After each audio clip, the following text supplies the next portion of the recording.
Sir, आज भाजपा कार्यकर्ताओं की मीटिंग का आयोजन फिरोजपुर झिरका में क्या किया गया है? क्या दिशा निर्देश दिए गए हैं? क्या कहोगे इसको लेकर? पहले तो आप सबको मेरा नमस्कार। झिरका फिरोजपुर वालों को, हमारी भारतीय जनता पार्टी के जिला के अध्यक्ष इस प्रेस कॉन्फ्रेंस में शामिल हैं, आदरणीय नरेंद्र पटेल जी।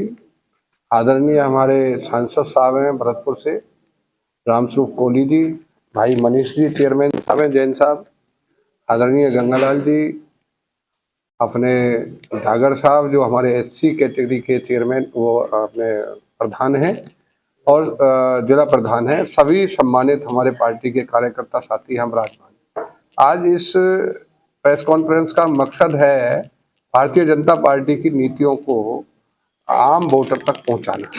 आज एक संकल्प पत्र हमारी पार्टी ने जारी किया था और इस संकल्प पत्र को हम बार बार लोगों में वोट के माध्यम से भी, प्रचार के माध्यम से भी इसको लोगों तक पहुंचा रहे हैं। और एससी समाज के जो भाई हैं हमारे, एससी समाज के भाइयों को लोग पिछली बार सांसद के चुनाव में एक झूठा ड्रामा करके, बहकावा करके और एक उनके अंदर एक गलत प्रचार करके उनकी वोट को गलत तरीके से मोड़ने का काम किया गया था। एक भ्रम डाला गया था कि ये संविधान बदल देंगे भारतीय जनता पार्टी के लोग, तो इस चीज़ में वो कामयाब हो गए थे और एससी भाई हमसे नाराज होकर वो दूसरी तरफ उनका वोट कुछ मात्रा में वोट उनका मुड़ गया था। आज मैं एससी भाइयों से अपील करना चाहता हूँ, निवेदन करना चाहता हूँ कि ये झूठा ड्रामा, कांग्रेस 70 साल राज किया कांग्रेस ने, और कांग्रेस के लोग हमेशा एक नारा देते थे कि गरीब, हम गरीबी दूर करेंगे और कांग्रेस का हाथ गरीब के साथ। आज गरीब की हालत देखिए, देश का आज कितना गरीब के अंदर कितनी गिरावट आई है जब से कांग्रेस की सरकार थी। कांग्रेस के लोगों ने गरीब के बारे में कोई जन कल्याणकारी योजना नहीं बनाई, जिसके कारण गरीब गरीब होता चला गया और गरीब का उन्होंने बेहाल कर दिया। गरीब को कितनी आफतों से जूझना पड़ता है ये आप गरीब के घर जाके देखें। आज भारतीय जनता पार्टी की सरकार ने गरीब को पक्का मकान बनाने के लिए 3,84,000 की राशि तय की। पक्के मकान बनाने का काम भारतीय जनता पार्टी की सरकार ने किया। दूसरा, श्रम लोन देकर गरीब लोगों के लिए श्रम लोन चलाए। रिक्शा, रेहड़ी, पटरी वाले, इन लोगों के लिए कहा कि आप श्रम लोन लीजिए और आप अपना काम कीजिए और उससे आप ऊपर उठिए। तीसरा, मुफ्त इलाज के लिए, ज्यादातर हमारे गरीब संख्या के लोग जो है ना एससी कैटेगरी में आते हैं। आज 10 लाख तक का मुफ्त इलाज करने के लिए हमारी पार्टी ने, भारतीय जनता पार्टी ने संकल्प पत्र में भी लिखा है, पिछले हमने 5 लाख तक का इलाज मुफ्त कराया था। ये सारी योजनाएं,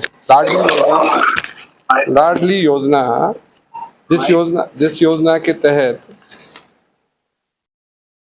71,000 रुपये शगुन योजना के माध्यम से गरीब की बेटी के घर में अगर शादी होती है तो 71,000 रुपये उसको दिए जाते हैं। आज प्लाट का जो रौड़ा था, माननीय मुख्यमंत्री नायब सिंह सैनी जी ने जैसे शपथ ली, हर शहर में जाके, हर जिले में जाके हम सब ने प्लाट बांटने का काम किया और उनकी रजिस्ट्रियां कराने का काम किया, उनके कब्जे दिलाने का काम किया। भारतीय जनता पार्टी जो कहती है वो करती है। ये गरीब कल्याण की योजनाएं हैं। गरीब उठेगा, देश आगे बढ़ेगा। गरीब को आगे बढ़ाने में भारतीय जनता पार्टी ने बहुत बड़ा सहयोग अपना दिया। आप राशन प्रणाली देखिए, आज मेरे हिसाब से 80 करोड़ लोगों को राशन प्रणाली के तहत लाभ भारतीय जनता पार्टी की सरकार ने दिया है। आज गांवों में 15 दिन में राशन बढ़ता है, उसमें ज़्यादातर हमारे एससी समाज के लोग बहुत ज़्यादा मात्रा में आते हैं। गरीब को ऊपर उठाने के तरीके हैं, गरीब के बच्चे को रोजगार देना। आज मेरिट का जो सिस्टम लागू हुआ है उसमें गरीब के बेटे को रोजगार मिला है। एक आपने अखबारों में पढ़ा होगा, मैंने भी पढ़ा था, एक जो हमारा मोची भाई है जो अपना काम कर रहा है, पुलिस का काम कर रहा है, जूते का काम कर रहा है, उसका बेटा, रिक्शा चलाने वाले का बेटा मेरिट में आके इंस्पेक्टर बन रहा है। ये केवल भारतीय जनता पार्टी की सोच है। भारतीय जनता पार्टी अंतिम छोर में बैठे हुए लोगों को ऊपर उठाना चाहती है। आप कितने उदाहरण में देना चाहूँगा। आज देश की राष्ट्रपति मुर्मू जी, आदरणीय माननीय महोदय, जो सबसे बड़ा पद है हमारे देश का राष्ट्रपति, उस पर आदरणीय मुर्मू जी को बैठा रखा है। द्रौपदी मुर्मू जी को, ये भी दलित की बेटी है। और उससे आगे बढ़ के देखिए कोविंद जी जो पहले राष्ट्रपति थे, भारतीय जनता पार्टी ने गरीब लोगों को ऊपर बिठाने का काम किया है। कांग्रेस की सोच हमेशा अमीरों के लिए रही, इसलिए आज हमारा मिशन है गरीब लोगों को जागृत करना।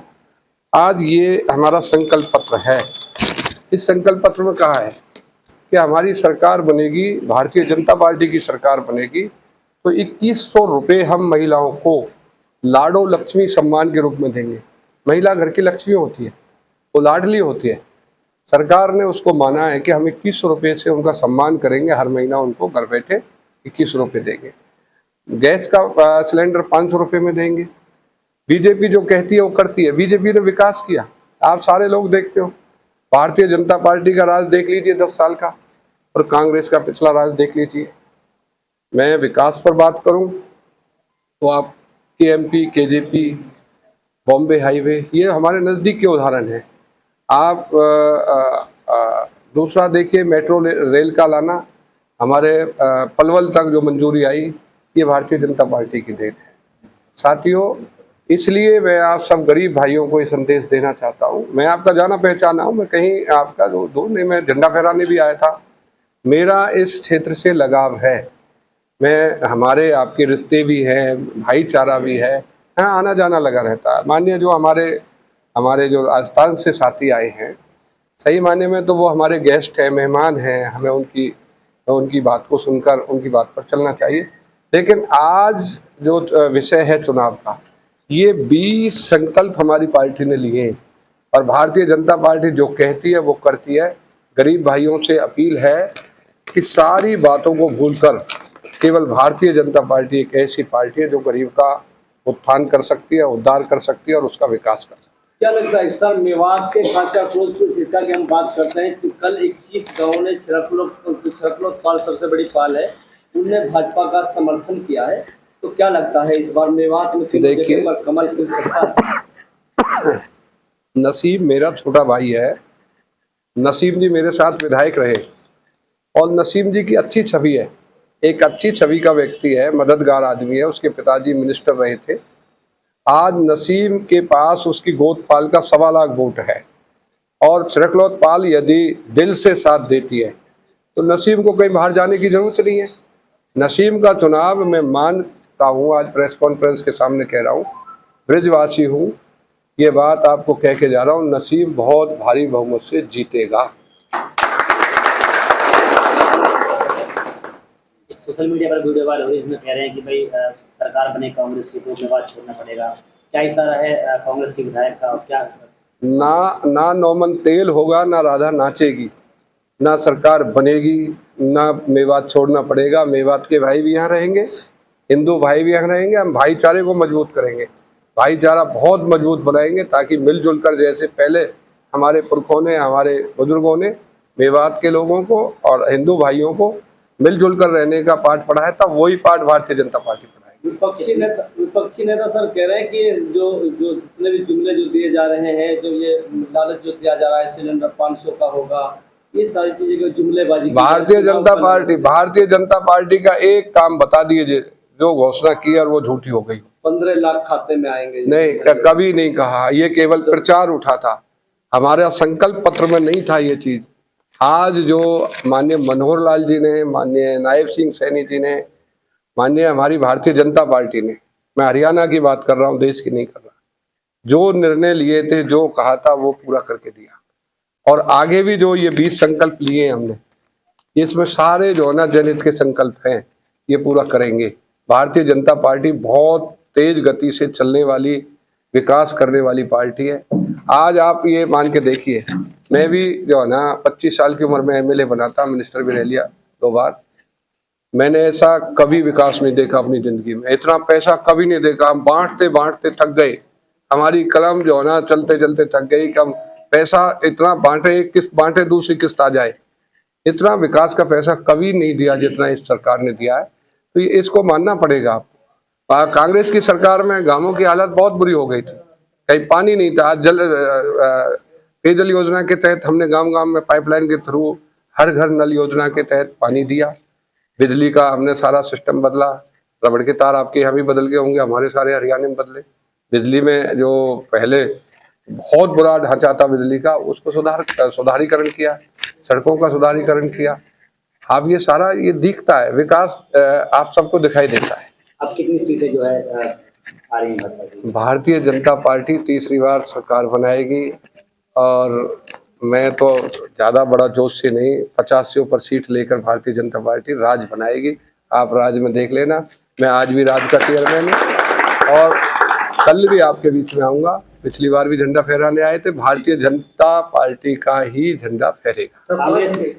सर 5 साल तक भाजपा की सरकार है, 10 साल हो गए सर, आप भी मिनिस्टर थे, ब्रेस्ट यात्रा थी, उसका मास्टरमाइंड अभी तक नहीं पकड़ा है सर। सरकार की फेलियर देखिए मैं आज इस वक्त ऐसी कोई बात नहीं कहना चाहूंगा जिससे समाज में अस्थिरता फैल जाए, अस्थिरता का माहौल फैल जाए। सरकार ने काम किया है, जो गलत लोग थे वो पकड़े हैं, यहाँ का विधायक भी पकड़ा था और वो उसमें अपना जुडिशरी में मामला चला हुआ है। जैसे ही न्यायपालिका उसका फैसला लेगी वो आपके सामने आएगा। और विधायक बड़े बोल रहा है, बड़े बोल नहीं बोलने चाहिए, बड़े बोल आप ही को खा जाते हैं। मैं विधायक को सलाह देता हूँ ऐसे बड़े बोल ना बोलें। भारतीय जनता पार्टी ताकतवर पार्टी है, आप पर भारतीय जनता पार्टी पर ऐसे आरोप, ऐसे लक्षण किसी समाज पर आप लगाओगे तो आपको भारी पड़ जाएगा। कांग्रेस कह रही है भाजपा जा रही है, कांग्रेस आ रही है। कांग्रेस के पास है क्या कहने के लिए? वो सिर्फ अपना एक नारा देकर लोगों को गुमराह करना चाहती है कि भाजपा जा रही है, कांग्रेस आ रही है। कहां से जा रही है बताओ, वो बताएं तो सही कहां से जा रही है। रोहतक में हमारा विधायक जीतेगा, मनीष ग्रोवर, लिख लीजिए आज मेरी बात। रोहतक जो इनका गढ़ है कांग्रेस का, भारतीय जनता पार्टी तीसरी बार आ रही है और कांग्रेस बहुत पीछे जा रही है। सीएम कौन बनेगा सर? नायब सैनी जी बनेंगे। आप कह रहे हैं कि मैं भी सीएम नहीं, ये तो पार्टी का फैसला हो चुका। धर्मेंद्र जी का वो आ गया, माननीय अमित शाह जी का निर्णय आ गया। अपना नायब सिंह सैनी जी के अध्यक्षता में चुनाव लड़ा जा रहा है और सैनी जी ही चीफ मिनिस्टर। अच्छा लगता है सर इस बार जो है मेवात की तीनों सीटों पर कमल खिलेगा? देखिए मैं दावे के साथ कहता हूँ, आज की इस सीट पर, झिरका फिरोजपुर की सीट पर बैठे ये जीतेगी।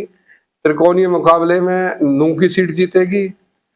उन्हाने वाली सीट पर जाएंगे, वहां देखेंगे, वहां का वातावरण अभी देखा नहीं है, वहां का बताएंगे। 2 सीटें आपकी यहाँ जीत रही है और भारतीय जनता पार्टी का कार्यकर्ता घर घर में जाके कैंपेन करके इनको जिताने का काम करें।